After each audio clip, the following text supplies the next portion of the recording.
முதல் இரவின் மறுநாள் திருமணமான மறுநாள் காலை ஆலியாவின் உறவின பெண்களும் சகோதரிகளும் ஜெய் சக்கரவர்த்தியின் வீட்டிற்கு சடங்குகளின்படி காலை சிற்றுண்டி வந்திருந்தனர். சிற்றுண்டி முடிந்ததும் ஆலியாவின் சகோதரிகளும் தோழிகளும் அவளை அறைக்குள் அழைத்து வந்தனர். பதட்டத்துடன் அமர்ந்திருந்த ஆலியாவிடம் அவர்கள் கேட்கத் தொடங்கினர். என்ன நடந்தது என்று சொல்லு ஆலியா, இரவு முழுவதும் என்ன நடந்தது? அடுத்த மாதம் திருமணம் நிச்சயிக்கப்பட்டிருந்த அவளது உறவின பெண் ஒருத்தி மிகவும் ஆவலுடன் எல்லாவற்றையும் கவனமாக கேட்க தயாராக இருந்தாள். ஆலியா தனது உறவின பெண்களையும் சகோதரிகளையும் ஒரு முறை பார்த்தாள். பிறகு சற்று பதட்டத்துடன், நான் எப்படி இதை சொல்வது என்றாள். அவளது உறவின பெண் குதூகலத்துடன், அடடா, ஆரம்பத்திலிருந்து சொல்லு. ஜெய் அண்ணன் அறைக்குள் வந்தபோது என்ன நடந்தது, அதையாவது சொல்லு என்றாள். அனைவரின் பார்வையும் ஆலியாவின் மீது நிலைத்திருந்தது. அவள் தயக்கத்துடன், ஆனால் அந்த விஷயங்களை எல்லாம் நான் எப்படி சொல்வது? என்னால் சொல்ல முடியாது, எனக்கு வெட்கமாக இருக்கிறது என்றாள். ஆலியா வேண்டுமென்றே வெட்கப்படுவது போல் நடித்தாள். எப்படியாவது தனது சகோதரிகளையும் தோழிகளையும் சமாளித்து விட வேண்டும் என்று நினைத்தாள். ஏனெனில் முந்தைய இரவு என்ன நடந்தது என்பதை அவள் ஒருபோதும் யாரிடமும் சொல்ல முடியாது. ஆனால் அவளது உறவினர் விடுவதா இல்லை. மீண்டும், ப்ளீஸ் ஆலியா, எங்களிடம் ஏன் வெட்கம், சொல்லு. ஜெய் அண்ணாவுடனான முதல் சந்திப்பு எப்படி இருந்தது? அவர் உனக்கு முகங்கட்டும் பரிசாக என்ன கொடுத்தார்? அதன் பிறகு அவர் உன்னை எந்த விதத்தில் பாராட்டினார்? அதற்கு பிறகு என்ன நடந்தது என்று கேட்டாள். அவளது தோழிகள் அனைவரும் முதல் இரவின் ஒவ்வொரு விவரத்தையும் தெரிந்து கொள்ள துடித்தனர். ஆனால் ஆலியாவால் எதுவும் சொல்ல முடியாத நிலையில் இருந்தாள். ஆலியாவின் கண்களுக்குள் கடந்த இரவு தருணங்கள் சுழலத் தொடங்கின. அவளது முகத்தில் இருந்த புன்னகை சட்டென்று மறைந்தது. அவளது இதயம் வேகமாக துடித்தது. ஏனென்றால் முதல் இரவில் அவர்கள் இருவருக்கும் இடையில் எதுவுமே நடக்கவில்லை. ஜெய் அவர் அருகில் வர மிகவும் ஆவலுடன் இருந்தான். ஆனால் ஆலியா அவனை நெருங்கவே விடவில்லை. அதற்கு ஒரு மிகப்பெரிய காரணம் இருந்தது. மறைக்கப்பட்ட உண்மை. திருமணம் மிகவும் அவசரமாக நிச்சயிக்கப்பட்டது. இது ஒரு முற்றிலும் நிச்சயிக்கப்பட்ட திருமணம். திருமண தரகர் மூலமாக இந்த சம்பந்தம் வந்தது. ஜெய் சக்கரவர்த்தியின் புகைப்படத்தை காட்டிய போது அவனது கம்பீரமான மற்றும் அழகான ஆளுமை ஆலியாவை மிகவும் கவர்ந்தது. அவனது திடமான உடலமைப்பையும் முகத்தில் இருந்த மிடுக்கு தோற்றத்தையும் கண்டு ஆலியா முதல் பார்வையிலேயே அவன் மீது மோகம் கொண்டாள். தனது திருமணத்தை பற்றி அவள் பெரிய கனவுகள் கண்டாள். ஆனால் வரவேற்புக்கு கிளம்பும் முன் தனக்கு நேர்ந்த உண்மை அவளுக்கு தெரிய வந்தபோது அவள் மூச்சு திணறி போனாள். இந்த விஷயம் ஏன் திருமணத்திற்கு பிறகுதான் தனக்கு தெரியப்படுத்தப்பட்டது என்று அவளுக்கு புரியவில்லை. இப்போது என்ன செய்வது? குறைந்தபட்சம் தன் தாய் தனக்கு இப்படி செய்திருக்க கூடாது என்று அவள் நினைத்தாள். தன் தாயின் முகத்தில் ஒரு குறை கூறும் பார்வையை வீசினாள். ஆனால் தாயோ அவளிடம் இருந்து பார்வையை திருடி கொண்டார். அம்மா, என் வாழ்க்கையும் ஜெய் அண்ணனின் வாழ்க்கையும் கூட நீங்கள் கெடுத்து விட்டீர்கள். ஏன் இப்படி செய்தீர்கள்? வேறு என்ன செய்திருக்க முடியும் ஆலியா? ஒவ்வொரு பெற்றோரின் கனவும் தங்கள் மகள் புகுந்த வீடு சென்று அவள் வாழ்நாள் முழுவதும் சுமகலியாக வாழ வேண்டும் என்பதுதான். உன்னை என்னால் என் வீட்டு வாசலிலேயே நிரந்தரமாக உட்கார வைக்க முடியாது அல்லவா? அதனால்தான் இந்த உண்மையை மறைக்க வேண்டி இருந்தது. ஆனால் அம்மா, இந்த உண்மை மறைந்திருக்காது. இன்றல்லது நாளை ஜெய் அண்ணாவுக்கு தெரிந்துவிடும். பிறகு என்ன ஆகும்? அதை அப்போது பார்த்து கொள்ளலாம். ஆலியா, பெண்களுக்குள் நிறைய திறமை இருக்கிறது. உன் அன்பால் ஜெய் அண்ணனை மெழுகை போல உருக்கி உன் உண்மையுடன் உன்னை ஏற்றுக்கொள்ள வைக்க முயற்சி செய். அம்மா, மனைவியின் பொய்யை எல்லாம் பொருட்படுத்தாமல் அவளை முழு மனதுடன் ஏற்றுக்கொள்கிற ஆண்கள் இந்த உலகின் மிகவும் குறைவு. முதல் இரவிலேயே நான் அவனிடம் எல்லாவற்றையும் சொல்லிவிடுகிறேன். ஆலியா பேசிக்கொண்டிருந்த போது அவள் தாய் அவளது உதட்டின் விரலை வைத்தாள். நீ அப்படி எதுவும் சொல்லக்கூடாது. இந்த உறவு எவ்வளவு தூரம் போகிறதோ அவ்வளவு தூரம் போகட்டும். அதற்கு பிறகு என்ன நடக்கும் என்று பிறகு பார்க்கலாம். இப்படி கூறிவிட்டு அவர் ஆலியாவுக்கு தன் மேல் சத்தியம் வாங்கி கொண்டு அமைதியாக அறையை விட்டு வெளியேறினார். ஆலியாவோ உள்ளுக்குள் கண்ணீரை அடக்கி கொண்டிருந்தாள். முதல் இரவில் ஜெய்யை எப்படி சந்திப்பது, அவனது அதிகரிக்கும் ஆசையை எப்படி தடுப்பது என்று அவளுக்கு புரியவில்லை. முதல் இரவில் அவன் நிச்சயம் தன் உரிமையை கோரி அவளை நெருங்கி வருவான். அப்போது அவள் என்ன சாக்கு சொல்வாள்? அச்சத்தில் ஒரு ராத்திரி இதே சிந்தனையில் மூழ்கியிருந்த ஆலியா திருமண வரவேற்புக்கு பிறகு ஜெய்யுடன் அவனது பங்களாவுக்கு வந்தபோது அங்கே அவளுக்கு மிக சிறப்பான வரவேற்பு அளிக்கப்பட்டது. அனைத்து சடங்குகளுக்கும் பிறகு அவள் ஜெய்யின் பெரிய மற்றும் அழகான அறைக்குள் அமர வைக்கப்பட்டாள். இவள் மிகவும் பதட்டமாக இருந்தாள். இயற்கையான வெட்கம் ஒருபுறம், வரவேற்புக்கு முன் தனக்கு தெரிய வந்த உண்மை இன்னொரு புறம், அவளது இதயம் வேகமாக துடித்தது. அறை முழுவதும் ரோஜாக்கள் மற்றும் மலர்களின் நறுமணம் பரவியிருந்தது. லேசான வெளிச்சத்துடன் அலங்கரிக்கப்பட்ட அறை மிகுந்த அன்போடும் ஈடுபாட்டோடும் அலங்கரிக்கப்பட்டிருப்பதாக உணர்த்தியது. ஆலியாவை வரவேற்பதில் எந்த குறையும் வைக்கப்படவில்லை. இந்த இரவை ஜெய் எவ்வளவு சிறப்பானதாகவும் மறக்க முடியாததாகவும் மாற்ற விரும்புகிறான் என்பதை அவள் உணர்ந்தாள். ஆனால் ஆலியா மிகவும் பயந்திருந்தாள். முதல் சந்திப்பிலேயே ஜெய்யிடம் இவ்வளவு பெரிய விஷயத்தை எப்படி சொல்வது என்று அவளுக்கு புரியவில்லை. ஜெய் என்ன எதிர்வினை காட்டுவானோ என்றும் கவலைப்பட்டாள். சிறிது நேரம் கழித்து அறையின் கதவு கைப்பிடி திருப்பும் சத்தம் கேட்டது. அவளது இதயம் இன்னும் வேகமாக துடித்தது. கதவு திறந்ததும் அவளது நீண்ட இமைகள் தானாகவே கீழ்நோக்கி தாழ்ந்தன. காலடி ஓசை கேட்டு அவளது இதயம் இன்னும் வேகமாக துடித்தது. வரவேற்புக்கு முன் மணமகள் மீது ஒரு சால்வை போர்த்தப்பட்டு முக்காடு போடப்பட்டிருந்தது. ஆனால் ஜெய் மட்டுமே அவளை முதலில் பார்க்க முடியும். இது அவனது குடும்ப சடங்காக இருந்தது. இதுவரை ஆலியாவுக்கு ஜெய்யை பார்க்க எந்த வாய்ப்பும் கிடைக்கவில்லை. அவளை நெருங்கி வர வர அவளது இதயம் யாரோ ஒருவனின் பிடியில் சிக்கியது போல் உணர்ந்தாள். திடீரென ஜெய் அவளுக்கு முன்னால் வந்து அமர்ந்தான். அவள் பயந்து சிறிது பின்னால் நகர்ந்தாள். ஜெய் அவளுக்கு சலாம் சொன்னாள். ஆனால் ஆலியா மிகவும் பயந்திருந்ததால் பதில் கூட சொல்ல முடியவில்லை. அவள் தொண்டையில் முடிச்சு விழுந்தது போல் உணர்ந்தாள். இன்று இரவு தான் சொல்லவிருக்கும் விஷயத்தை எந்த கணவனும் ஏற்றுக்கொள்ள மாட்டான் என்று அவள் நினைத்தாள். ஜெய் எப்படி எதிர்வினை காட்டுவான்? மேலும் அவனது கம்பீரமான குரலை கேட்டு சலாமுக்கு பதில் கூட சொல்ல பயப்படும் போது இவ்வளவு பெரிய விஷயத்தை அவளால் எப்படி சொல்ல முடியும்? சிறிது நேரம் கழித்து ஜெய் பேசினான். என் மனைவி ஊமையா? சலாமுக்கு பதில் சொல்ல வேண்டும் அல்லவா? இதை கேட்டதும் அவள் மெதுவாக தலையசைத்தாள். ஜெய் அமைதியான குரலில், சைகைகள் புரிய மதிப்பிற்குரியவளே, உன் குரலை பயன்படுத்து என்றான். இதை கூறிவிட்டு அவன் ஆலியா மீது போர்த்தப்பட்டிருந்த சால்வையை அகற்றினான். அவளது மனதை கவரும் அழகை கண்டு ஜெய் சில நொடிகள் வாய் பேச முடியாமல் போனான். ஏனெனில் அவள் படத்தில் இருந்ததை விட பல மடங்கு அழகாக இருந்தாள். ஒரு மணமகளாக அவள் கூடுதல் அழகாக இருந்தாள். ஜெய் கண் சிமிட்டவே மறந்துவிட்டான். தன் அதிர்ஷ்டத்தை கண்டு அவனுக்கு பெருமையாக இருந்தது. அவளது மென்மையான அழகான கைகள் லேசாக நடுங்கிக் கொண்டிருந்தன. அழகான மருதாணி வடிவமைப்பில் ஜெய்யின் பெயரின் முதல் எழுத்து ஜே வரையப்பட்டிருந்தது. இதை பார்த்த ஜெய்யின் முகத்தில் ஒரு ஆழ்ந்த புன்னகை பரவியது. ஜெய் ஆலியாவின் குளிர்ந்த கையை பிடித்தபோது அவளது கண்ணாடி கைவளையல்கள் சலசலத்தன. அவளது வெட்கம் கலந்த பயந்த தோற்றத்தை பார்த்தபோது ஜெய்யின் மனம் நெகிழ்ந்தது. ஆனால் ஆலியா தன் கையை அவனிடமிருந்து உடனடியாக இழுத்து தன் மடியில் வைத்து கொண்டபோது அவனுக்கு ஆச்சரியம் ஏற்பட்டது. ஜெய் ஆச்சரியத்துடன் அவளை பார்த்து கேட்டான், அழகு என்றால் இதுதான்? மாஷா அல்லாஹ், நீங்கள் மிகவும் அழகாக இருக்கிறீர்கள். என் எதிர்பார்ப்பை விட அதிகம். இதை கூறிவிட்டு அவன் தன் உள்ளங்கையை அவளை நோக்கி நீட்டினான். இந்த முறை ஆலியா தனது சொந்த விருப்பத்துடன் அவனது கையை பற்ற வேண்டும் என்று அவன் விரும்பினான். ஆனால் அவனது நீட்டிய கை அப்படியே நீண்ட நேரம் காத்திருந்தது. ஆலியா எந்த பதிலும் சொல்லவில்லை, கையை நீட்டவும் இல்லை. அவள் அமைதியாக அமர்ந்திருந்தாள். ஜெய் மேலும், உனக்கு என்ன ஆயிற்று? நீ பதில் சொல்லவில்லை, பேசவில்லை, உன் கையையும் என் கையில் வைக்கவில்லை என்றான். பிறகு மிக மென்மையாக, சற்று ஆசுவாசப்பட்டு, நீ முழு மனதுடன் உன் கையை என் கைகளில் கொடுக்க வேண்டும் என்று நான் விரும்புகிறேன். பார், நான் உனக்கு பாதுகாப்பளிக்கும் உன் கணவன், அந்நியன் இல்லை என்றான். அவள் என்ன செய்வது? ஜெய்யிடம் சொல்ல வேண்டிய விஷயத்திற்கு அவளுக்கு தைரியம் வரவில்லை. ஜெய் சூழ்நிலையை இலகுவாக்க, சரி பரவாயில்லை, தண்ணீர் குடியேன் என்றான். அவன் பக்கத்தில் இருந்த ஜக்கை தூக்கி கிளாஸில் தண்ணீர் ஊற்றி ஆலியாவிடம் நீட்டினான். நடுங்கும் கைகளால் ஆலியா கிளாஸை பிடித்து மெதுவாக பருகினாள். ஜெய்யின் ஆவலுடனான பார்வைகள் அவள் மீது நிலைத்திருந்தன. அவள் மிகவும் பயந்திருந்தாள். ஜெய், நான் உன் மருதாணியை பார்க்கலாமா என்று கேட்டான். ஆலியா சற்று கூச்சமின்றி அவனுடன் பேச வேண்டும் என்று அவன் விரும்பினான்.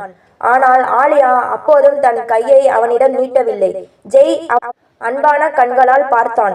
அடடா, இவ்வளவு நக்கலா? ஆம், நீ அழகாக இருக்கிறாய். ஆனால் நீ என் மனைவி. இவள் சற்றும் ஒத்துழைக்க தயாராக இல்லை போல் தெரிகிறது என்று யோசித்தான்.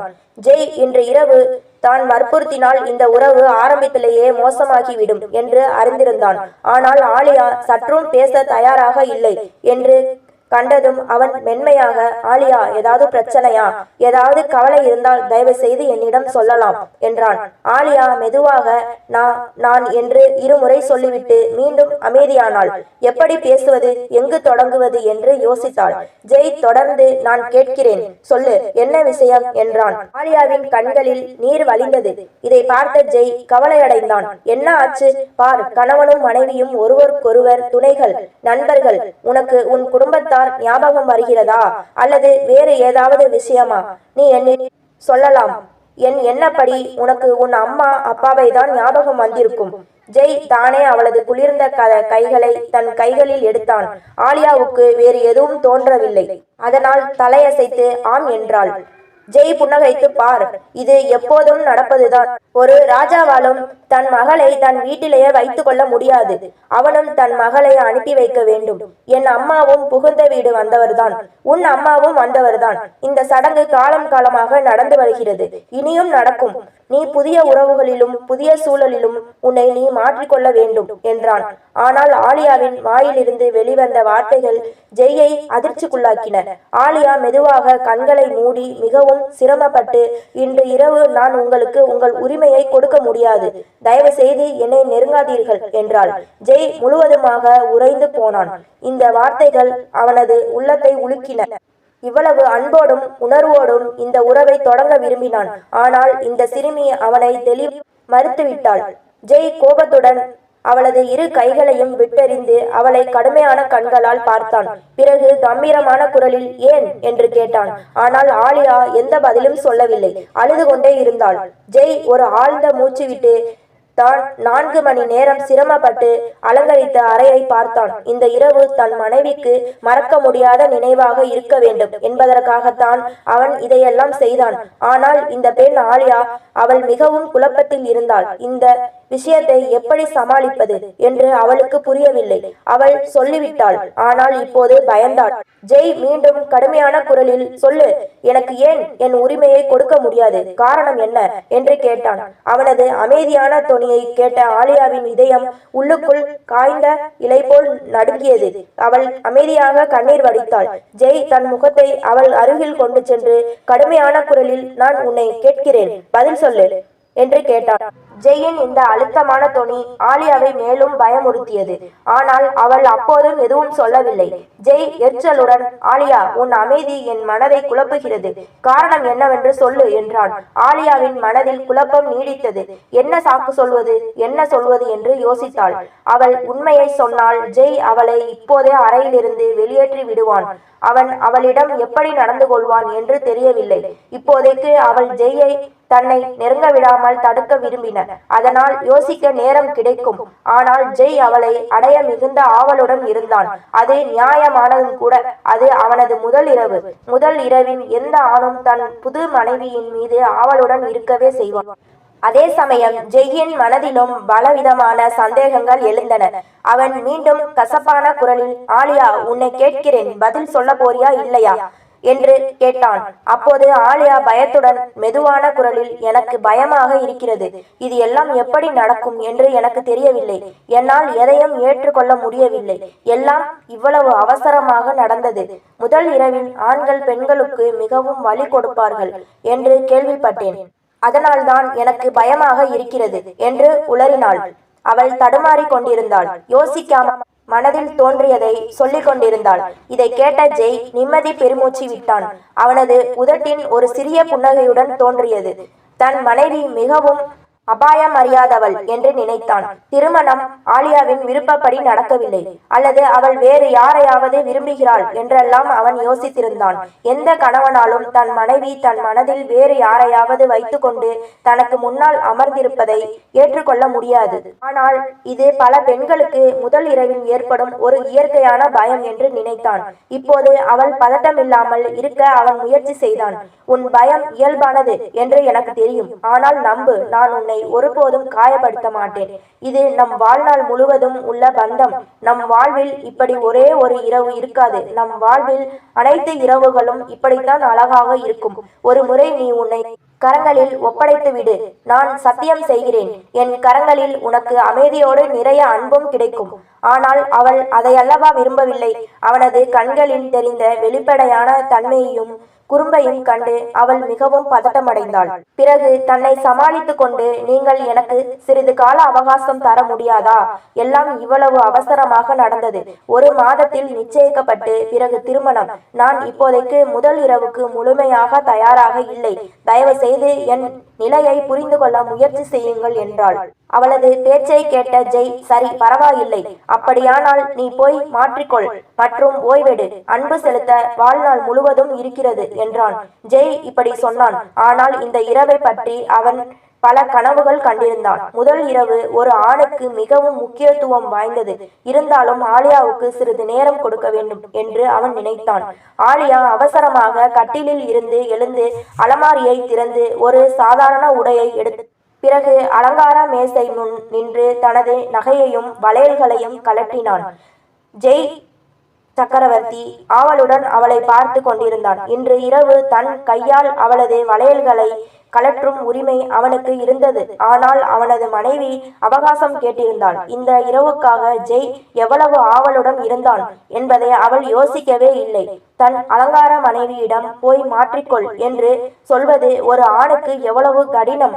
அவன் அவளை இன்னும் முழுமையாக பார்க்க கூட இல்லை, பாராட்டவும் இல்லை. முகங்கட்டும் பரிசு கூட அவளுக்கு அணிவிக்கவில்லை. ஆலியா அறைக்கு வெளியே வந்தபோது சாதாரண உடையில் இருந்தாள். முகம் கழுவி இருந்தாள். ஆனால் அந்த சாதாரண உடையிலும் அவள் மிகவும் அழகாக இருந்தாள். ஜெய் அவளை இந்த நிலையில் பார்த்தபோது ஒரு பெருமூச்சு விட்டான்.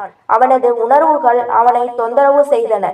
இப்போதே முன்னோக்கி சென்று எல்லாவற்றையும் மறந்து அவளை தன் கைகளில் அணைத்து அவளது உடலில் உள்ள அங்கத்தையும் அன்போடும் மென்மையோடும் தொட்டு அவளது மனதில் உள்ள எல்லா பயங்களையும் போக்க வேண்டும் என்று நினைத்தான்.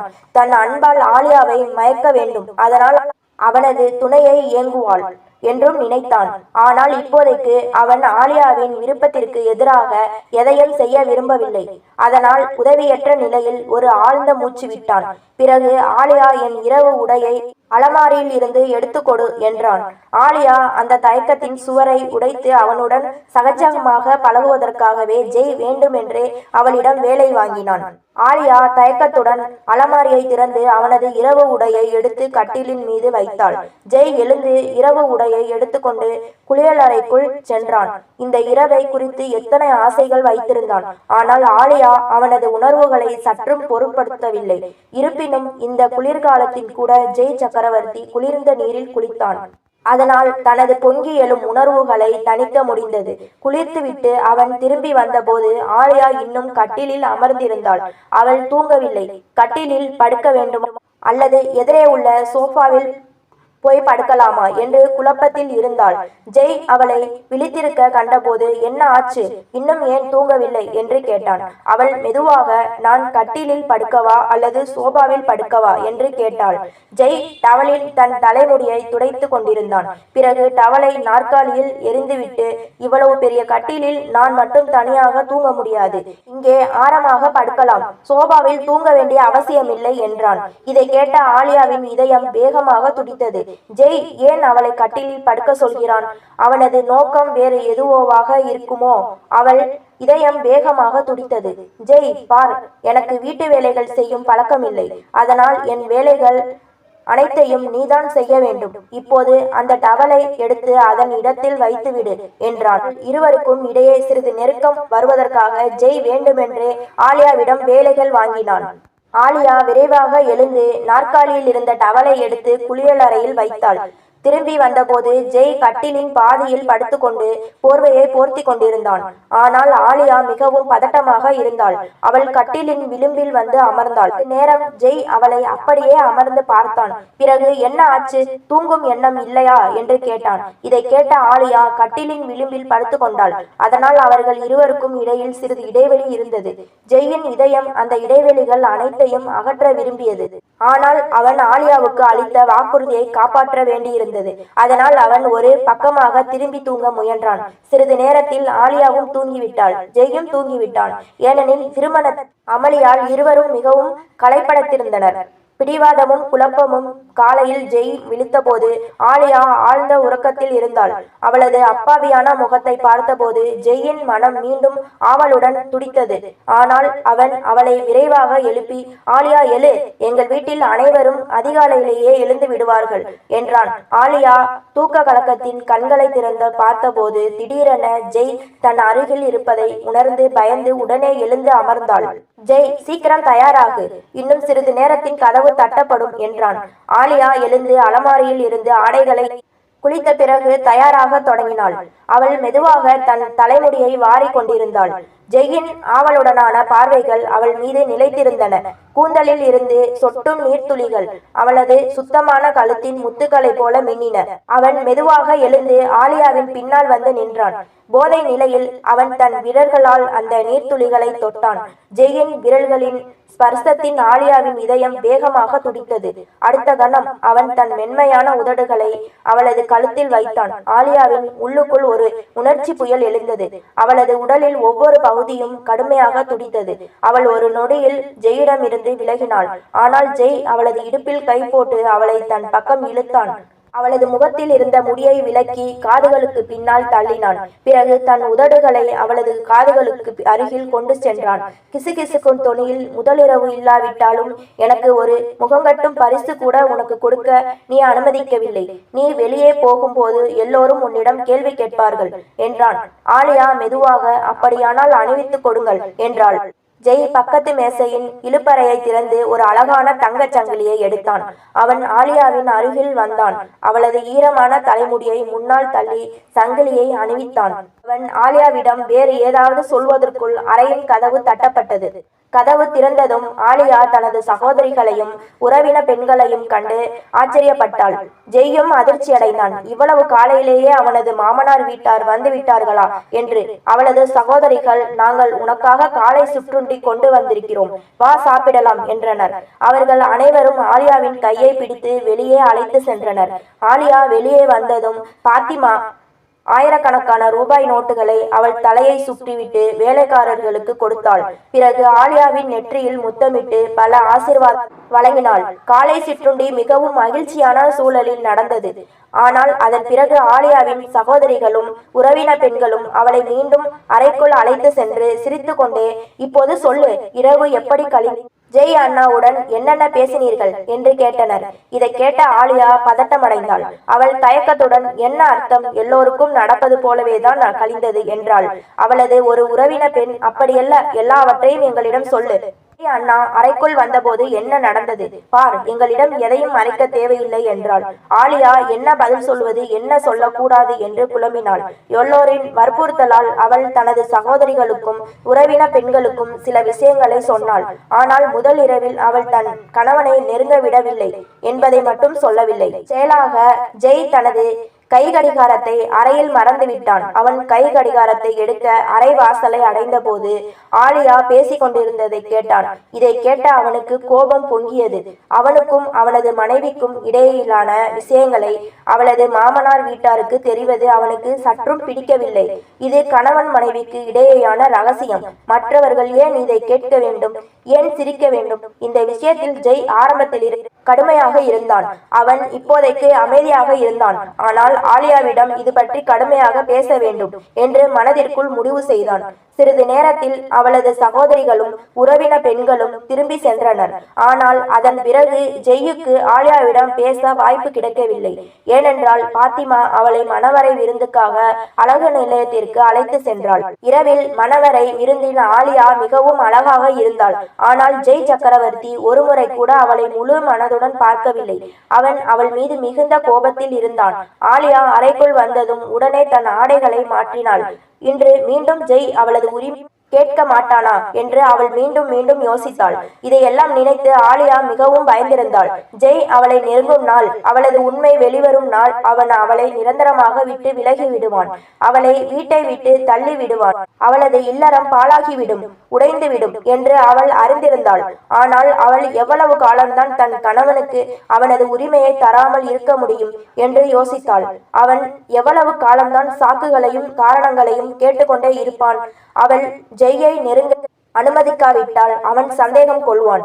அப்போதும் அவளது இல்லறம் உடையும் வாய்ப்பு இருந்தது. இரண்டாவது நிலையில் ஜெய் அவளுடன் உறவு கொண்டால் அவனுக்கு உண்மை தெரிந்துவிடும். அப்போதும் அவளது இல்லறம் உடைந்துவிடும். இதே சிந்தனையில் அவள் அமர்ந்திருந்தாள். திடீரென அறையில் கதவு ஓசையுடன் திறந்தது. கோபத்துடன் ஜெய் அறைக்குள் நுழைந்தான். சாதாரண உடையில் அமர்ந்திருந்த ஆலியாவை பார்த்ததும் அவனுக்கு மேலும் கோபம் வந்தது. ஒரு புறம் ஆலியா முதலிரவின் விஷயங்களை தன் சகோதரிகளிடம் சொன்னதால் அவனது மனநிலை ஏற்கனவே மோசமாக இருந்தது. மறுபுறம் ஆலியாவின் இந்த சாதாரண தோற்றத்தை பார்த்தும் அவனுக்கு கோபம் வந்தது. ஜெய் என்ன விரும்புகிறான் என்று அவள் சற்றும் கவலைப்படவில்லை. ஆலியாவுக்கு ஜெயின் உணர்வுகள் பற்றி சிறிதும் அக்கறை இல்லை. இந்த விஷயமே அவனது கோபத்தை மேலும் அதிகரித்தது. அவன் கோபத்துடன் அறையின் கதவை மிகவும் வேகமாக மூடினான். எதுவும் அறியாத ஆலியா அவனது இந்த நிலையை கண்டு திடீரென பயந்து போனாள். ஜெய் குளிர்ந்த குரலில், ஏன் உடையை மாற்றினாய் என்று கேட்டான். ஆலியா தயக்கத்துடன், நான் இவ்வளவு கனமான ஆடைகளை அணிய பழக்கமில்லாதவள் என்று பதிலளித்தாள். சில நேரங்களில் மற்றவர்களுக்காக நாம் விரும்பாத வேலைகளையும் செய்ய வேண்டியிருக்கும். உன்னால் சிறிது நேரம் காத்திருக்க முடியாதா? யாரை கேட்டு இந்த ஆடைகளை மாற்றினாய்? யாருடைய அனுமதியுடன்? நான் உன்னை அலங்காரத்துடன் பார்ப்பது கூட எனக்கு அவ்வளவு முக்கியமில்லையா? உனக்கு என்ன தோன்றுகிறதோ அதையே செய்வாயா? என்னிடம் கேட்க மாட்டாயா? ஜெயின் தொனியையும் பாணியையும் கண்ட ஆலியா பயந்து போனாள். முதல் இரவின் அவன் காட்டிய மென்மை வேறு. இன்று அவன் மிகுந்த கோபத்தில் இருந்தான். ஆலியா பயந்து, எனக்கு புரியவில்லை என்றாள். ஜெய் கிண்டலா, நீ சிறிய குழந்தை இல்லை, உனக்கு விளக்க வேண்டுமென்று. முதலில் நீ எனக்கு சொல்லு, நம்முடைய கடந்த இரவு விஷயங்களை உன் சகோதரிகளிடமும் உறவின பெண்களிடமும் ஏன் சொன்னாய்? கணவன் ஒருவருக்கொருவர் மரியாதை கொடுக்க வேண்டும். ஆனால் நீ எல்லோரிடமும் என்னை பரிசோதித்து விட்டாய். நீ என்ன பேசி இருக்கிறாய் என்று எனக்கு தெரியவில்லை. உனக்கு வெட்கமாக இல்லையா? இதை கேட்ட ஆலியாவின் பதட்டம் அதிகரித்தது. ஜெய் தன் பேச்சை கேட்டிருப்பான் என்று அவள் சற்றும் எதிர்பார்க்கவில்லை. ஜெய் கோபத்துடன், சொல்லு, எனக்கு நம் இருவருக்கும் இடையிலான விஷயங்களை நீ ஏன் அவர்களிடம் சொன்னாய் என்று கேட்டான். ஆலியா பயத்துடன், அவர்கள் மீண்டும் மீண்டும் கேட்டார்கள் என்றாள். ஜெய் கோபத்துடன், அவர்கள் மீண்டும் மீண்டும் கேட்டால் நீ எல்லாவற்றையும் சொல்லி விடுவாயா? உனக்கு சிறிது வெட்கமாவது இருக்கிறதா இல்லையா? என் உணர்வுகள் பற்றி உனக்கு சற்றும் கவலை இல்லை. நீ வேடிக்கை பார்த்து எங்கள் விஷயங்களை எல்லோரிடமும் சொன்னாய். என் விஷயங்கள் உனக்கு ஒரு விளையாட்டாக, ஒரு நகைச்சுவையாக இருந்தன. நீ சிரித்து கொண்டே உன் உறவின பெண்களிடமும் தோழிகளிடமும் பேசியதை கேட்ட போது முதல் இரவில் நீ பயப்படுவது நடிப்பு மட்டும்தான் என்று தெரிந்துவிட்டது. நீ எனக்கு சும்மா நக்கல்கள் காட்டுகிறாய். உன் முக்கியத்துவத்தை வேண்டுமென்றே அதிகரிக்க முயற்சிக்கிறாய். ஆனால் இப்போது நான் உன்னிடம் மென்மையாக நடந்து கொள்ள மாட்டேன். உனக்கு மேலும் அவகாசமும் கொடுக்க மாட்டேன். இன்று நான் உனக்கு முதல் இரவு என்றால் என்னவென்று காட்டுகிறேன். திருமணம் என்றால் என்னவென்று காட்டுகிறேன். போ, உன் மணவரை விருந்து உடையை போட்டுக்கொள், மேக்கப் போட்டு என் முன்னால் ஒரு மணமகளாக உட்காரு. பிறகு நான் உனக்கு திருமணத்தின் உண்மையான அர்த்தம் என்னவென்று காட்டுகிறேன். அதன் பிறகு எங்களுக்கிடையில் என்ன நடக்கிறதோ அதையும் போய் எல்லோரிடமும் சொல்லு. ஜெயின் கோபம் ஆலியாவின் உயிரை பிடுங்கியது. அவனை எப்படி தடுப்பது என்று அவளுக்கு புரியவில்லை. அவளது உண்மை வெளிவந்தால் ஜெய் அவளை வீட்டை விட்டு துரத்தி விடுவான் என்று அவள் அறிந்திருந்தாள். அவளது கண்களில் கண்ணீர் வழிந்தது. அவள் ஜெய்யை மறுக்க விரும்பினாள். ஆனால் அவளது கண்களில் இருந்த கோபத்தின் சிவப்பு கோடுகளை பார்த்து எதுவும் சொல்ல அவளுக்கு தைரியம் வரவில்லை. அமைதியாக ஜெய்யின் பேச்சை கேட்டு எழுந்து மணவரை விருந்து உடையை போட்டுக்கொண்டாள். ஜெய் கோபத்துடன் அமர்ந்து அவளை முறைத்து பார்த்தான். இப்போது போ, மேக்கப்பும் போட்டுக்கொள் என்றான். ஆலியா அமைதியாக மேக்கப்பும் போட்டுக்கொண்டாள். அவள் ஜெய்யின் கோபத்தை மேலும் தூண்ட விரும்பவில்லை.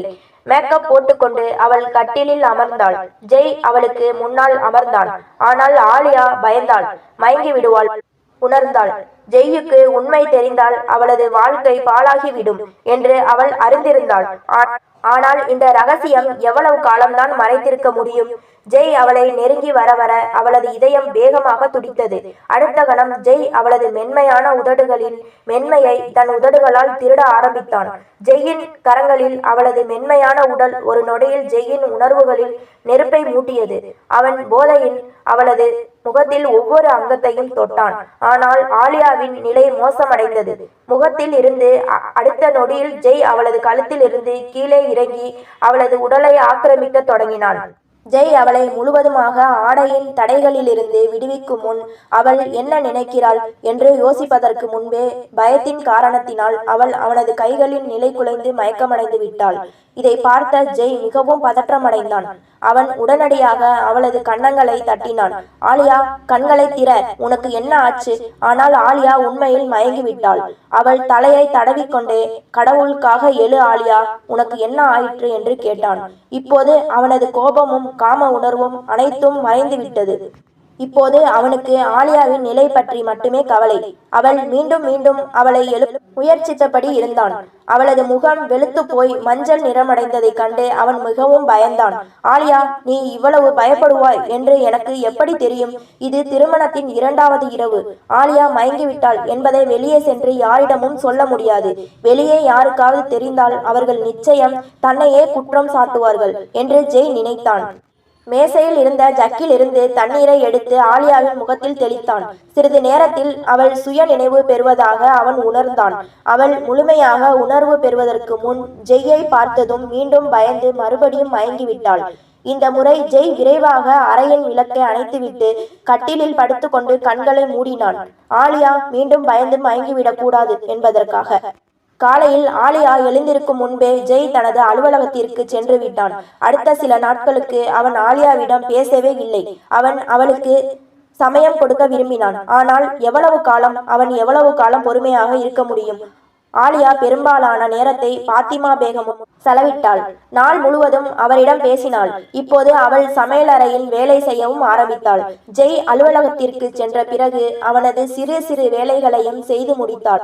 ஆலியாவுக்கு இப்போது ஒரு பழக்கம் ஆகிவிட்டது. இரவு நீண்ட நேரம் வெளியேயுள்ள புல்வெளியில் அமர்ந்து தொலைக்காட்சி பார்ப்பது, அலைவரிசைகளை மாற்றுவது என்று நேரம் கடத்தி வந்தாள். அனைவரும் இரவு 10 மணிக்குள் அவரவர் அறைக்கு சென்று விடுவார்கள். பாத்திமா பேகம் கூட மருந்துகளை சாப்பிட்டுவிட்டு தூங்கி விடுவார்கள். ஆனால் ஆலியா தனது அறைக்குள் செல்ல மாட்டாள். ஜெய் தூங்கிய பிறகுதான் அறைக்குள் செல்ல வேண்டும் என்று காத்திருந்தாள். பகலிலும் ஜெய் எழுவதற்கு முன்பே அவள் அறையை விட்டு வெளியேறி விடுவாள். ஜெய் தினமும் இதை பார்த்து அமைதியாக இருந்தான். ஒருவேளை எல்லாம் தானாகவே சரியாகிவிடும் என்று நினைத்தான். ஆனால் அது அவனது வெறும் நம்பிக்கை என்று நிரூபணமானது. திருமணமாகி 20 நாட்கள் கடந்துவிட்டன. ஆனால் ஆலியாவின் பழக்கத்தின் எந்த மாற்றமும் இல்லை. இன்றும் அவள் புல்வெளியில் அமர்ந்திருந்தாள். அவளுக்கும் தூக்கம் வந்தது. ஆனால் இன்று ஜெய் அவளுக்காக காத்திருந்தான். மறுநாள் காலையில் அவனுக்கு விடுமுறை இருந்தது. அதனால்தான் விழித்திருந்தான். ஆலியா எப்போது அறைக்கு வருகிறாள் என்று பார்க்க விரும்பினான். அவன் அவளுக்கு நிறைய நேரம் கொடுத்திருந்தான். அவள் எல்லோரிடமும் சிரித்து பேசினாள். பாத்திமா பேகத்துடன் கூட நல்ல நட்பு இருந்தது. ஆனால் ஜெய்யிடம் மட்டும் அந்நியமாக இருந்தாள். அவளுடனும் 10 நிமிடம் பேச வேண்டும் என்று ஜெய் விரும்பினான். கடைசியில் இரவு 11 மணிக்கு அறையின் கதவு திறந்தது. ஆலியா எச்சரிக்கையுடன் உள்ளே வந்தாள். சத்தம் கேட்டு ஜெய்யின் தூக்கம் கலைந்துவிடக் கூடாது என்பதற்காக மிக மெதுவாக கதவை மூடினாள். பிறகு இருட்டின் மெதுவாக கட்டிலில் படுத்து கொண்டாள். ஆனால் அவள் படுத்த அடுத்த நொடி ஜெய் அவளது கையை பிடித்து கொண்டான். ஆலியாவின் உயிர் போனது போல் உணர்ந்தாள். ஜெய் இவ்வளவு நேரம் கழித்து வந்திருக்க, வெளியே என்ன செய்து கொண்டிருந்தாய் என்று கேட்டான். அவள் பயந்து தூக்கம் வரவில்லை, நான் டிவி பார்த்து கொண்டிருந்தேன் என்றாள். ஜெய் அவளது கையை இன்னும் இறுக்கி கொண்டான். அவள் தன் கையை விடுவிக்க முயன்றாள். ஆனால் ஜெய் அவளை தன் அருகில் இழுத்து கொண்டான். மிகவும் துயரமான குரலில், உனக்கு என் மேல் சற்றும் இரக்கமில்லையா? இப்போது எங்களுக்கு திருமணமாகி 20 நாட்கள் ஆகிவிட்டன. இவ்வளவு காலம் என்பது போதும் என்று நான் நினைக்கிறேன். நான் ஒரு வாலிபன், பலம் பொருந்திய ஆரோக்கியமான ஆண். என் உணர்வுகள் என்னை தொந்தரவு செய்கின்றன. என் மனைவி அருகில் இருந்தும் நான் பதட்டத்துடன் புரண்டு புரண்டு இரவு கழிக்கிறேன். ஏன் இப்படி செய்கிறார் எனக்கு என்று கேட்டான். இப்படி கேட்டுவிட்டு அவன் ஆலியாவை தன் பக்கம் இழுக்க முயன்றான். ஆனால் அவள் மிகவும் பயந்து கெஞ்சி கேட்டாள், தயவு செய்து ஜெய், என்ன காரணம்? ஏன் ஒவ்வொரு முறையும் மறுக்கிறாய்? இப்போது நான் மன ரீதியாக தயாராக இல்லை என்ற சாக்கு எதுவும் சொல்லாதே. நான் உனக்கு நிறைய சுதந்திரம் கொடுத்து விட்டேன். ஆனால் என் உணர்வுகளுக்கு நீ சற்றும் மதிப்பு கொடுக்கவில்லை. நீ என்னை பற்றி ஒருபோதும் நினைப்பதே இல்லை. பிறகு அவன் ஒரு கேள்வியை கேட்டான். நான் உனக்கு பிடிக்கவில்லையா? வேறு யாரையாவது பிடித்திருக்கிறதா? அப்படி இருந்தால் நீ என்னிடம் சொல்லு. மற்றவர்களின் வழியில் குறுக்கிடும் கணவர்களைப் போல் நான் இருக்க மாட்டேன். மாறாக உன்னை விடுவித்து நீ விரும்பும் அந்த நபரிடம் நானே விட்டுவிட்டு வருகிறேன். இதை கேட்ட ஆலியாவின் மூச்சு திணறியது போல் உணர்ந்தாள். அவள் தலையை அசைத்து மறுத்தாள். ஜெய் அவள் அருகில் நெருங்கி தன் விரல்களால் அவளது மென்மையான உதடுகளை தொட்டபடி மிகுந்த மயக்கமான பாணியில் கேட்டான். அப்படியானால் ஏன் என்னை துன்புறுத்துகிறாய்? இதை சொல்லிக்கொண்டே அவன் தன் உதடுகளை அவளது உதடுகளால் தேய்த்தான். அவர்கள் இருவருக்கும் இடையேயான அனைத்து தூரங்களையும் முடிவுக்கு கொண்டு வருவதற்கு முன் ஆலியா அழத் தொடங்கினாள். இப்போது ஜெய் சந்தேகப்பட தொடங்கினான். உண்மையில் வேறு ஏதோ இருக்கிறது. இது சாதாரண வெட்கம் இல்லை, அல்லது இயல்பான பயமும் இல்லை. இது வேறு ஏதோ ஒன்று. ஜெய் கம்பீரமான குரலில், ஆலியா, நான் உண்மையை அறிய விரும்புகிறேன்.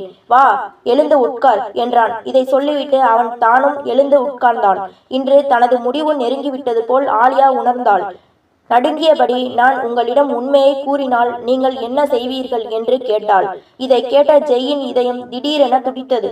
அப்படி என்ன உண்மை? ஆலியாவின் கண்களில் நீர் வழிந்தது. அவள், நான் அறிவேன், நீங்கள் என்னை பிரிந்து விடுவீர்கள் என்றாள். ஜெய் யாரோ தன் தலையில் பெரிய அடியை கொடுத்தது போல் உணர்ந்தான். என்ன அர்த்தம்? ஜெய் அவள் வாழ்க்கையில் வரும் முதல் ஆள் இல்லையா? அவள் வேறு யாரையாவது காதலித்தாளா? ஆலியா, உண்மை என்ன?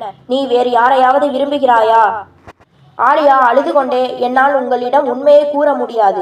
நீங்கள் ஏன் புரிந்து கொள்ள மாட்டேங்கிறீர்கள்? நான் சொன்னால் என் வாழ்க்கை கேள்விக்குறியாகிவிடும் என்றாள். ஜெய் எரிச்சலுடன், என்னை மேலும் குழப்பாதே ஆலியா, என்னிடம் உண்மையை கூறு, விஷயம் என்ன என்றான். ஆனால் ஆலியா அழுது கொண்டே இருந்தாள். பிறகு அவள் விம்மியபடி, தயவு செய்து என்னிடம் இருந்து விலகி இருங்கள். நான் உங்களுக்கு தகுதியானவள் இல்லை. நான் உங்களுக்கு எந்த மகிழ்ச்சியையும் தர முடியாது என்றாள்.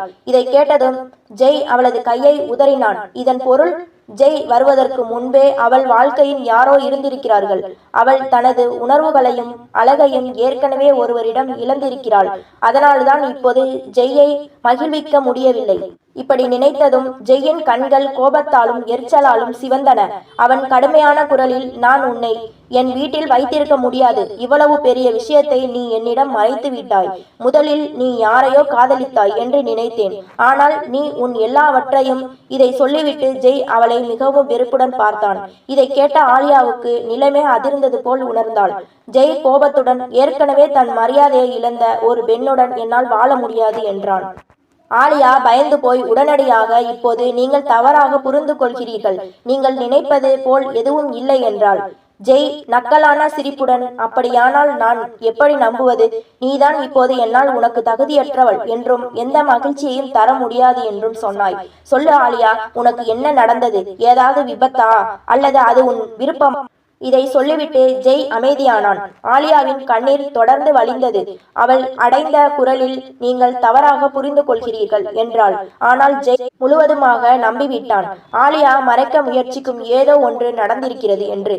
இப்போது அவன் கோபத்துடனும் வலியுடனும் நடுங்கியபடி, நான் இப்போது அதையே தான் நினைக்கிறேன்.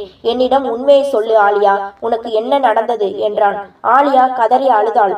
நான் உங்களிடம் உண்மையை கூறினால் நீங்கள் கொடுத்து விடுவீர்களா? இதை கேட்டதும் ஜெய்யின் சந்தேகம் உறுதிப்பட்டது. அவனது அச்சம் சரியானது. அவள் வாழ்க்கையில் நிச்சயம் ஒருவன் இருந்திருக்கிறான். இப்போது அவள் வருத்தப்படுகிறாள். ஜெய்யின் கண்களில் கோபம் கொழுந்துவிட்டு எரிந்தது. அவன் கனத்த குரலில், ஆலியா, நான் விவாகரத்து கொடுக்கவும் கூடும். நான் உனக்கு எந்த வாக்குறுதியும் தரவில்லை என்றான்.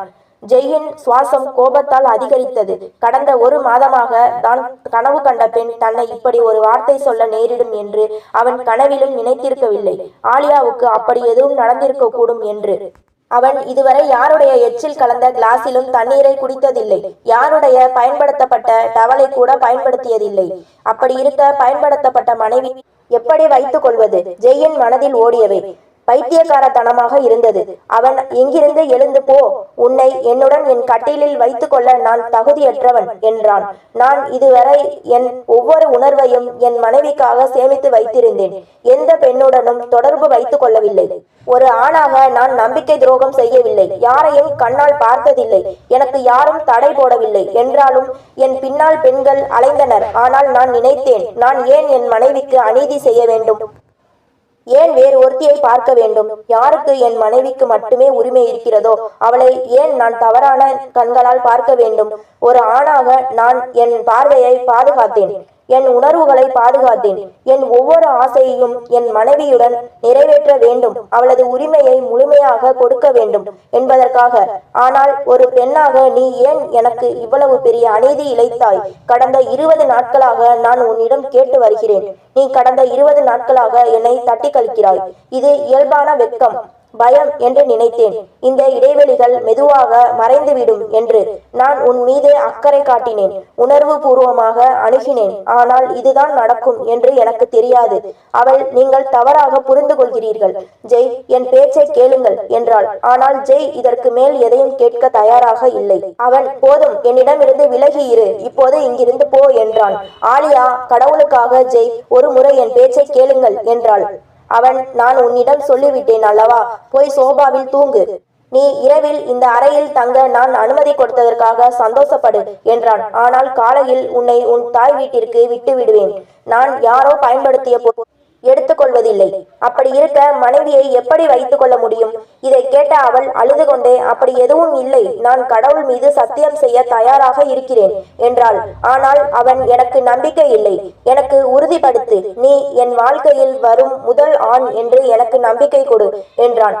அவள், நான் எப்படி உங்களுக்கு நம்பிக்கை கொடுப்பது என்றாள். அவன், அப்படியானால் உது செய்து திருக்குரானின் மீது கையை வைத்து சத்தியம் செய் என்றான். ஆலியா அழுது கொண்டே எழுந்து உது செய்து திருக்குரானின் மீது கையை வைத்து ஜெய் தனது வாழ்க்கையில் வரும் முதல் மற்றும் கடைசி ஆண் என்றும் தான் எந்த நம்பிக்கை துரோகமும் செய்யவில்லை என்றும் சத்தியம் செய்தாள். இதை கேட்ட பிறகும் ஜெய்யின் மனக்குழப்பம் தீரவில்லை. இது உண்மை என்றால் அவள் ஏன் அவனை தன் வரவிடாமல் தடுத்தாள்? இரண்டாவது காரணம் என்ன? அவனது மனக்குழப்பம் சற்றும் குறையவில்லை. அந்த குழப்பத்தின் அவன் அவளை தன் அருகில் இழுத்து கொண்டான். பக்க விளக்கை அணைத்தபடி ஆலியாவை தன் மிக அருகில் இழுத்து கொண்டான். அறையில் இப்போது இரவு விளக்கின் லேசான வெளிச்சம் இருந்தது. அதில் ஆலியாவின் அழகான பால் போன்ற உடல் அவன் கண்முன் இருந்தது. மெதுவாக அவன் தன் உரிமையை பெற தொடங்கினான். இந்த இரவின் ஜெய் ஆலியாவின் கண்ணீரை கூட பொருட்படுத்தவில்லை. ஆலியாவும் அவனை தடுக்க முயற்சிக்கவில்லை. இப்போதும் அவனை தடுத்திருந்தால் அவன் இன்னும் அதிகமாக சந்தேகம் கொண்டிருப்பான். ஆனால் அதன் முடிவு விவாகரத்து என்று அவள் அறிந்திருந்தாள். தன்னலமற்ற தியாகம், உணர்ச்சிகளின் புயல் ஓய்ந்தபோது இருவரின் மூச்சும் ஆழமானது. ஜெய்யின் முகத்தில் ஒரு நிம்மதியான புன்னகை இருந்தது. ஆனால் ஆலியாவின் முகத்தில் துயரமும் பயமும், தனது எதிர்காலத்தை பற்றிய ஒரு அறியப்படாத அச்சமும் இருந்தது. ஜெய் அவளை தன் அருகில் இழுத்து அவளது கண்களில் தன் உதடுகளை வைத்தான். ஏனென்றால் இப்போது தன் மனைவி தன்னுடையவள் மட்டுமே என்றும் அவளுக்கு நம்பிக்கை துரோகம் நடக்கவில்லை என்றும் அவன் அறிந்திருந்தான். ஆனால் இன்னும் அதே கேள்விதான், அவள் ஏன் அவனை தன் அருகில் வரவிடாமல் தடுத்தாள்? இரண்டாவது காரணம் என்ன? பிறகு வேறு ஏதாவது காரணமாக இருந்திருக்கலாம். ஒருவேளை இயல்பான பயம் இருக்கலாம். அது இன்று இரவு நீங்கிவிட்டது என்று அவன் தன் மனதை திசை திருப்பினான். ஆனால் மெதுவாக ஜெய் உணர்ந்தான். ஆலியா மிகவும் அமைதியாக இருக்க ஆரம்பித்தாள். இப்போது அவனை மறுக்கவில்லை. இரவில் ஜெய் அவளை நெருங்கும் போது அவள் அவனை தடுப்பதில்லை. ஆனால் அவள் முன்பு போல் இல்லை, முற்றிலும் அமைதியாகிவிட்டாள். ஆலியாவின் உண்மை அவனுக்கு இப்போது தெரிந்தால் அவன் உடனடியாக அவளை பிரிந்து விடுவான் என்று ஜெய்யுக்கு தெரியாது. திருமணமாகி 3 மாதங்கள் கடந்துவிட்டன. பாத்திமா பேகம் தனது வாரிசுக்காக அவசரப்பட்டார். நீங்கள் எப்போது எனக்கு நல்ல செய்தி சொல்வீர்கள்? திருமணமாகி 3 மாதங்கள் ஆகிவிட்டன என்று அவர் மீண்டும் மீண்டும் சொல்வார். இதை கேட்ட ஆலியாவின் உயிர் போனது போல் உணர்ந்தாள். ஜெய்யும் இப்போது அடிக்கடி குழந்தைகளை பற்றி பேச ஆரம்பித்தான். அவன், எனக்கு சிறிய குழந்தைகள் என்றால் மிகவும் பிடிக்கும். எனக்கு நிறைய குழந்தைகள் இருக்க வேண்டும் என்று நான் விரும்புகிறேன். 2-3 குழந்தைகளோடு நிறுத்துவதை நான் நம்பவில்லை. எனக்கு 4-5 குழந்தைகள் வேண்டும். ஒரு முழு கிரிக்கெட் அணி வேண்டும். அதனால் என் வீட்டில் எப்போதும் மகிழ்ச்சி நிலைத்திருக்கும் என்று சொல்வான். ஆலியாவின் தலையை தன் தோளில் வைத்து அவளை தன் அருகில் அணைத்து கொண்டு குழந்தைகளை பற்றி பேசுவான். ஆலியா பயந்தாள், நடுங்குவாள். ஒரு நாள் ஜெய் என்ன ஆச்சு என்று கேட்டான். அவள் எனக்கு குளிராக இருக்கிறது என்றாள். அவன் அவளை இன்னும் அதிகமாக தன் உள்ளே அணைத்துக் கொள்வான். ஆனால் அவன் உண்மையை அறியவில்லை. மெதுவாக அவர்கள் திருமண பந்தத்தின் 1 வருடம் கழிந்து விட்டது. ஒரு நாள் பாத்திமா பேகம் ஜெயிடம் மருமகளை மருத்துவரிடம் அழைத்து செல் என்று சொன்னார். இப்போது ஆலியாவுக்கு தன் ரகசியம் வெளியே தெரிந்துவிடும், ஜெய் தன்னை பிரிந்து விடுவான் என்று தோன்றியது. அவள் அழுது கொண்டிருந்தாள். ஆனால் ஜெய் அவள் காரணம் தெரியாமல் உனக்கு என்ன ஆயிற்று, ஏன் அழுகிறாய் என்று கேட்டான். அவள் நான் மருத்துவரிடம் போக விரும்பவில்லை. எப்போதாவது எங்கள் திருமணம் நடந்து பல வருடங்கள் ஆகிவிட்டதா? 1 வருடம் தானே ஆகிறது. பலருக்கு 5, 10 வருடங்கள் கூட குழந்தை பிறப்பதில்லை என்றாள். ஜெய் அவளை சமாதானப்படுத்தினான். அட, இது ஒரு வழக்கமான சோதனை மட்டுமே. என் அம்மாவை இப்போது யார் சமாதானப்படுத்துவார்கள்? வா போகலாம், எந்த பிரச்சனையும் இல்லை. உண்மையில் எனக்கு குழந்தைகளை பற்றி அவசரம் இருக்கிறது என்றான். இதை சொல்லிவிட்டு அவன் ஆவலுடன் அவளை பார்த்தான். பயந்து பயந்து ஆலியா மருத்துவமனைக்கு சென்றாள். மருத்துவர் சில சோதனைகளுடன் அல்ட்ரா சவுண்ட் செய்ய பரிந்துரைத்தார். இதை கேட்ட ஆலியாவின் உயிர் போனது போல் உணர்ந்தாள். அவள் அல்ட்ரா சவுண்ட் அறைக்குள் சென்றதும் மருத்துவர் அல்ட்ரா சவுண்ட் செய்துவிட்டு பெரிய ஆச்சரியத்துடன் ஆலியாவை பார்த்தார். ஆலியா கைகளை கூப்பி மருத்துவரிடம் கெஞ்சினாள், தயவு செய்து என் கணவரிடம் சொல்லாதீர்கள். ஆனால் மருத்துவர், நான் இந்த விஷயத்தை சொல்லாவிட்டால் வேறு யாராவது சொல்லிவிடுவார்கள். இந்த விஷயம் மறையாது என்றார். ஆலியா, என் குடும்பம் அழிந்துவிடும், எனக்கு விவாகரத்து ஆகிவிடும் என்று கெஞ்சினாள். ஆனால் மருத்துவர் கடுமையாக, நான் உன் கணவரை ஏமாற்ற முடியாது என்றார். மருத்துவர் அறிக்கையை பார்த்துவிட்டு ஜெயிடம் கூறிய போது ஜெய் மூச்சு விடவே மறந்துவிட்டான். அவன் உங்களுக்கு நிச்சயம் ஏதோ தவறுதலாக புரிந்திருக்கிறது. தயவு செய்து அறிக்கையை மீண்டும் பாருங்கள், இப்படி இருக்க முடியாது என்றான். ஆலியா ஒரு கல் சிலையை போல் அமர்ந்திருந்தாள். இப்போது அவளுக்கு என்ன நடக்கப் போகிறது என்று தெரியும். இந்த விஷயத்திற்காகத்தான் அவள் பயந்தாள். இந்த நிமிடத்திலிருந்துதான் தப்பிக்க விரும்பினாள். அதனால்தான் அவள் ஜெய்யை தன் அருகில் வரவிடாமல் தடுத்தாள். ஆனால் மருத்துவர் இந்த அறிக்கை முற்றிலும் சரியானது என்று கூறினார். அவர்கள் மருத்துவமனையிலிருந்து வெளியே வந்தபோது வழி முழுவதும் ஜெய் ஆலியாவின் எந்த பேச்சையும் கேட்கவில்லை. அவள் அழுது கொண்டிருந்தாள். இது என் தவறு இல்லை. ஆனால் ஜெய் கோபத்துடன் கத்தினான், வாயை மூடு, இவ்வளவு பெரிய விஷயத்தை நீ என்னிடம் மறைத்து விட்டாய். என்னை என்னவென்று நினைத்தாய்? ஜெய் மன ரீதியாக மிகவும் பாதிக்கப்பட்டான். வீடு வந்ததும் அவன் நேராக தன் அறைக்கு சென்றான். அங்கே பாத்திமா பேகம் ஆலியாவிடம் மருத்துவர் மருந்துகள் கொடுத்தாரா, என்ன சொன்னார், எல்லாம் சரியா என்று கேட்டார். ஆலியா அழுது கொண்டே இருந்தாள். அவர் மீண்டும் கேட்டார், என்ன ஆச்சு, ஏன் அழுகிறாய்? ஆலியா, தலைவலி அதிகமாக இருக்கிறது, சிறிது நேரம் ஓய்வு எடுக்கிறேன் என்றாள். பாத்திமா பேகம், சரிமா, ஓய்வு எடு, நான் ஜெயிடம் கேட்டுக்கொள்கிறேன் என்றார். இப்போது ஆலியாவுக்கு வேறு வழி இல்லை. அவள் தன் இல்லறம் காப்பாற்றப்பட வேண்டும் என்று மிகவும் விரும்பினாள். ஆனால் அது நடக்குமா என்று அவளுக்கு தெரியவில்லை. அவள் அறைக்குள் சென்றதும் ஜெயின் கண்கள் சிவந்திருந்தன. அவன் தன் தலையை பிடித்து கொண்டு அமர்ந்திருந்தான். ஆலியா அவன் அருகில் சென்று அமர்ந்து, நீங்கள் விரும்பும் முடிவை எடுக்கலாம், ஒருவேளை இதுதான் என் தலைவிதியில் எழுதப்பட்டிருக்கலாம் என்றாள். ஜெய் கோபத்துடன் அவளை பார்த்து, நீயும் உன் வீட்டாரின் இவ்வளவு பெரிய விஷயத்தை மறைத்தது நல்லதல்ல என்றான். ஆலியா, இதில் எனக்கு எந்த அதிகாரமும் இல்லை. என் தாய் விடைபெறும் முன் மட்டுமே இந்த விஷயத்தை என்னிடம் சொன்னார். அதனால்தான் நான் உங்களை என் அருகில் வரவிட விரும்பவில்லை. ஏனென்றால் நான் என் குடும்பத்தை அழிக்க விரும்பவில்லை. இந்த சமயம் வரும்போது நீங்கள் உண்மையை அறிந்து என்னை பிரிந்து விடுவீர்கள் என்று எனக்கு தெரியும். என் தலைவிதியின் முடிவு இப்போது உங்கள் கையில் உள்ளது என்றாள். இதை சொல்லிவிட்டு அவள் அறையை விட்டு வெளியேறினாள். சிறிது நேரம் கழித்து ஜெய்யும் வெளியே வந்தான். பாத்திமா பேகம் இருவரின் அழும் கண்களை பார்த்து கவலையடைந்தார். ஜெய் தன் தாயின் அருகில் சென்று அமர்ந்தான். இப்போது அவன் உண்மையை சொல்வான், பிறகு ஒரு புயல் வெடிக்கும் என்று ஆலியா அறிந்திருந்தாள். ஒருவேளை இப்போதே விவாகரத்து ஆகிவிடலாம். பாத்திமா, மருத்துவர் என்ன சொன்னார் ஜெய் என்று கேட்டார். ஜெய், அம்மா, ஆலியாவின் அனைத்து அறிக்கைகளும் சரியாக உள்ளன. அவள் முற்றிலும் சாதாரணமாக இருக்கிறாள். ஆனால் இதை சொல்லிவிட்டு அவன் சிறிது நேரம் அமைதியானான். பாத்திமா பேகம், ஆனால் என்னடா, மேலே சொல்லு என்றார். ஜெய் கனத்த குரலில், ஆனால் நான் சரியாக இல்லை, நான் ஒருபோதும் தந்தையாக ஆக முடியாது என்றான். இதை கூறிவிட்டு அவன் தன் தாயின் தோளில் தலையை வைத்து அழத் தொடங்கினான். ஆலியா நின்ற இடத்திலேயே உறைந்து போனாள். ஜெய் அவளுக்காக ஒவ்வொரு பழியையும் தன் மீது எடுத்து கொண்டான். ஆலியாவுக்கு பிறப்பிலேயே ஒரு குறைபாடு இருந்தது. அதனால் அவள் ஒருபோதும் தாயாக ஆக முடியாது. இந்த உண்மைதான் அல்ட்ராசவுண்டில் வெளிவந்தது. ஆனால் ஜெய் அவளுக்கு விவாகரத்து கொடுப்பதற்கு பதிலாக அந்த ரகசியத்தை தன் மீது எடுத்துக்கொண்டான். பாத்திமா பேகமும் அழத் தொடங்கினார். சரி, அழாதே. கடவுளின் விருப்பம் எதுவோ அதற்கு முன்னால் நாம் என்ன செய்ய முடியும்?